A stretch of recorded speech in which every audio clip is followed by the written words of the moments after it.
Alors cette question, elle revient dans le débat, cette question de taxer ou pas les entreprises qui surperforment, qui vont bien, qui vont trop bien en temps de crise. Et c'est de nouveau un sujet qui est un peu dans toutes les conversations, sur toutes les bouches en cette rentrée. Et la question, elle va aussi revenir évidemment dans les débats parlementaires sur le projet de budget 2023 que le gouvernement va présenter. Ça sera d'ici la fin du mois. Évidemment, on en reparlera. Bonjour Charles.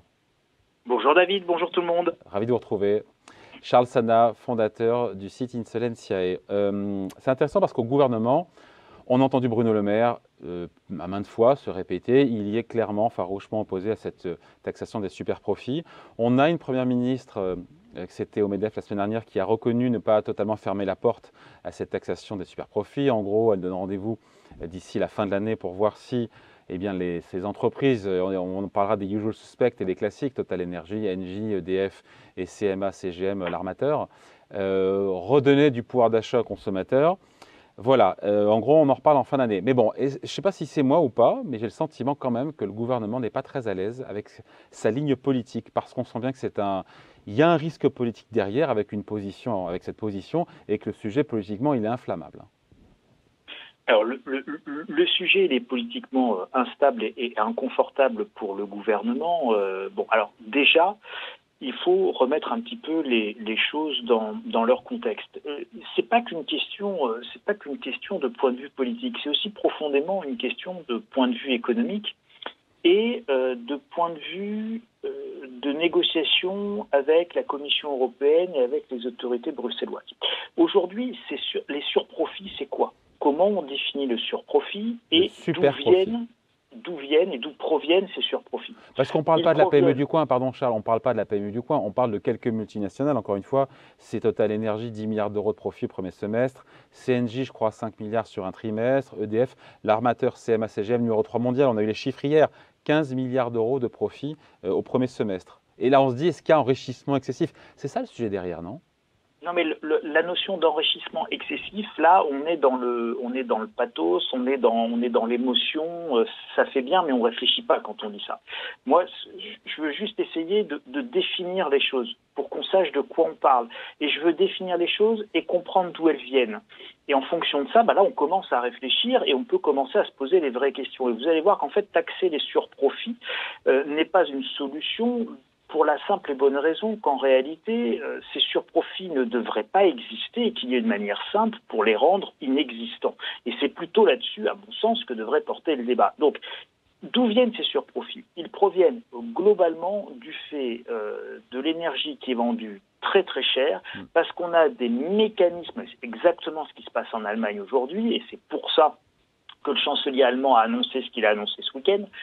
Nous avons des prix de l'énergie qui sont indexés globalement sur l'énergie qui augmente le plus et qui est le gaz. Et vous vendez votre prix d'énergie par rapport à ça. Si vous produisez de l'énergie à partir du nucléaire, à partir du charbon, à partir du solaire, à partir de l'éolien, bref, à partir de tout sauf du gaz, vous avez un coût de production d'électricité qui est bien inférieur au prix de l'électricité produite par le gaz. Et donc là, vous avez des surprofits. Gaz dont on regarde le cours sur le marché, en fait, je crois que c'est aux Pays-Bas, je crois que c'est le marché de Rotterdam, je ne sais plus, d'Amsterdam, c'est ça, hein? La cotation se fait là-bas. C'est ça. Ok, je vous ai coupé, pardon, allez-y. Non, je vous en prie. Quand vous regardez, donc là, les surprofits proviennent de ça, si vous voulez. Donc, vous avez deux manières de voir les choses. Soit vous dites, je taxe ces surprofits et je redistribue l'argent. Ce que fait le Royaume-Uni, ce que fait l'Italie, ce que fait l'Espagne, et ce que va faire, encore une fois, vous le disiez, chancelier allemand qui en a parlé ce week-end. Alors, pour eux, il parle d'un prélèvement partiel, c'est marrant, des bénéfices aléatoires des énergéticiens. C'est pas une taxe. C'est pas parce que tout le monde fait la même ânerie qu'on est obligé d'être stupide et de les suivre. Le sujet, il est tout simplement de faire recoller le coût de production réel avec un prix de vente réel. Et ça, vous avez c'est juste une décision que Bruxelles doit prendre. Alors, justement, Bruxelles a envoyé à l'ensemble des pays européens sa liste de propositions, avec notamment la proposition et l'option envisagée du découplage de l'impact pour limiter l'impact du gaz sur les prix de l'électricité, avec l'idée de plafonner temporairement le prix du gaz utilisé dans la production d'électricité et plafonner temporairement le prix du gaz importé dans certaines juridictions, c'est-à-dire dans certains pays. Donc on casse le thermomètre. Exclure temporairement la production d'électricité à partir de gaz de la fixation des prix sur le marché de l'électricité.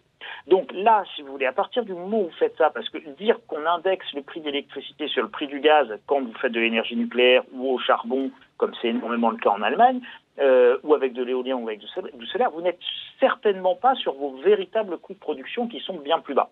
Donc là, les surprofits ne proviennent au fond, quand on regarde bien les choses, que d'une loi, d'une législation qui les crée. Donc soit vous supprimez cette législation et vous en revenez à quelque chose de beaucoup plus concret et de beaucoup plus cohérent, soit effectivement vous rentrez dans l'usine à gaz, je taxe d'un côté les surprofits que je vais avoir du mal d'ailleurs à définir, à quantifier, à comptabiliser, et puis de l'autre je prends cet argent que je redistribue à des gens qui continuent à payer des sommes folles, et comment je fais. Bon, donc vous rentrez, sans mauvais jeu de mots, dans des usines à gaz, même si vous avez plus de gaz et même si le prix du gaz est complètement délirant. Donc il faut sortir de cette logique-là. Et Bruno Le Maire, en réalité, c'est là-dessus aujourd'hui qu'il souhaite et qu'il se bat pour faire porter la discussion. Et j'aurais tendance, moi qui ne suis pas tendre avec le gouvernement de manière traditionnelle, je suis assez d'accord avec cette vision. Aujourd'hui, le sujet n'est pas de taxer les surprofits. Le véritable sujet, c'est faire en sorte qu'il ne puisse pas y avoir de surprofit par un mécanisme de fixation des prix de l'énergie qui soit beaucoup plus en cohérence avec nos propres coûts de production. Il y a une réunion d'urgence, je crois, à Bruxelles. Absolument, mais si l'Allemagne ne le veut pas, David, c'est qu'il y a des histoires de gros sous et de grosses géopolitiques européennes là-dessous. C'est que la France, avec ses 52 réacteurs nucléaires, a évidemment l'un des coûts de production d'électricité les plus faibles en Europe.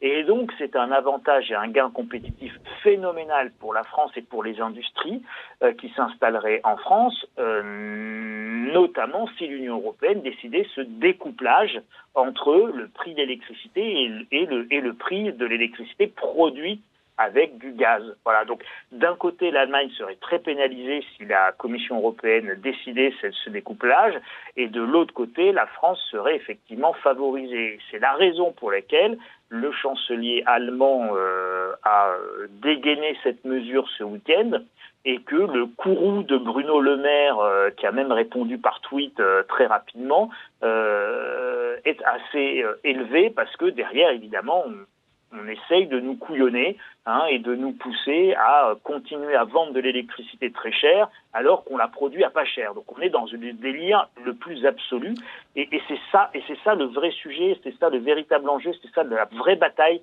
qui se joue actuellement en coulisses. D'accord, et donc si cette bataille est remportée entre guillemets par la France à Bruxelles, les surprofits disparaîtront d'eux-mêmes, donc le gouvernement n'aura pas à les surtaxer, là la boucle est bouclée. Absolument. Et ça serait beaucoup plus sain, d'ailleurs, parce qu'on voit bien que cette logique consiste à taxer toujours plus pour redistribuer toujours plus avec, au milieu de la déperdition, des coûts de gestion et des effets d'aubaine, c'est pas une solution économique. Voilà. Encore une fois, aider les plus fragiles, bien sûr, mais on aide les plus fragiles en luttant contre l'inflation. Mais si la France, David... Charles, si la France mais si elle n'a pas gain de cause, la France à Bruxelles, et qu'on conserve un système de fixation des prix qui est déconnecté, encore une fois, des vrais coûts de production d'électricité en France, liés notamment au nucléaire, mais pas seulement. On voit bien que la NUPES, le RN, encore une fois, on voit que l'OCDE parle de... L'OCDE est favorable à la surtaxation, encore une fois, des profits, des super profits. Est-ce que la ligne du gouvernement serait, encore une fois, tenable si d'aventure il n'y a pas de... de toute manière, non, mais c'est pas la question de savoir si c'est tenable ou pas tenable. Si demain vous faites payer l'électricité au prix du marché de l'électricité du gaz, c'est-à-dire que tous les Français vont se retrouver, enfin tous les ménages français vont se retrouver avec des factures d'électricité entre 5 et 15 000 euros, mais minimum vous aurez quasiment plus de factures en dessous de 5 000 euros, de toute manière vous aurez une révolution. Donc de toute façon, c'est en aucun cas possible. Non, mais bien sûr, il y a un bouclier tarifaire qui a été confirmé par Gabriel Attal qui sera... il y aura une nouvelle mouture. On a compris que voilà, il n'y aura plus de gel ou de hausse de 4% des prix d'électricité, mais ça sera moins qu'en Allemagne, donc moins que 40% de hausse, mais il y aura une hausse, il y aura toujours un bouclier, peut-être qui sera ciblé encore une fois sur les personnes les plus modestes. Il n'est pas question que, c'est pas dans le débat aujourd'hui ou dans la bouche du gouvernement que de laisser filer les prix de... Non, mais excusez-moi David, je vous coupe à mon tour parce Oui, que allez-y. j'ai l'idée qui va partir, mais vous avez un autre sujet qui est lié avec ce que vous évoquiez tout à l'heure là en introduction sur la BCE qui va sortir, qui va avoir la main lourde et qui va sortir l'artillerie lourde pour lutter contre l'inflation. Aujourd'hui, votre inflation en Europe, on se contrefout des taux d'intérêt de la Banque centrale européenne. Le problème de l'inflation en Europe aujourd'hui, c'est même pas un problème d'inflation monétaire, c'est un problème d'inflation sur les prix de l'énergie qui entraîne en cascade des pénuries, des arrêts de production, des hausses de coûts à la production. Bref, l'inflation européenne est avant tout liée à l'inflation des prix énergétiques en raison de deux facteurs. Le premier facteur, c'est qu'on s'est fâché quand même avec la Russie, n'oublions pas, donc on a quelques menus problèmes d'approvisionnement. Donc tant que vous ne réglez pas le problème d'approvisionnement, vous pouvez faire ce que vous voulez sur les taux d'intérêt, c'est pas ça qui va vous faire arriver du gaz. Et le deuxième élément sur lequel on peut peut-être plus avoir la main, c'est justement cette notion de mode de fixation des prix de l'énergie et de l'électricité avec le découplage qui est porté par la France sur justement, ce n'est plus fixé et indexé sur les prix du gaz, mais le prix réel de chaque source énergétique. Et ça fera beaucoup plus baisser l'inflation en zone euro que n'importe quelle autre mesure monétaire de la BCE. Il faut s'attaquer au facteur inflationniste. Et le facteur inflationniste sous-jacent, David, c'est avant tout les prix de l'énergie.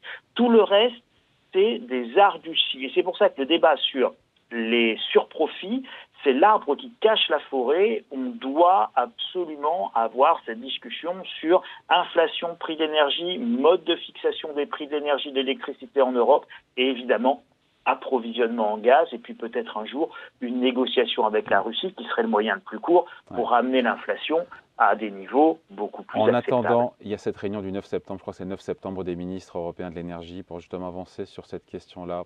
Merci beaucoup en tout cas, explication, point de vue signé Charles Sana pour Insolencia. Et merci Charles, salut. Merci David, merci à tous.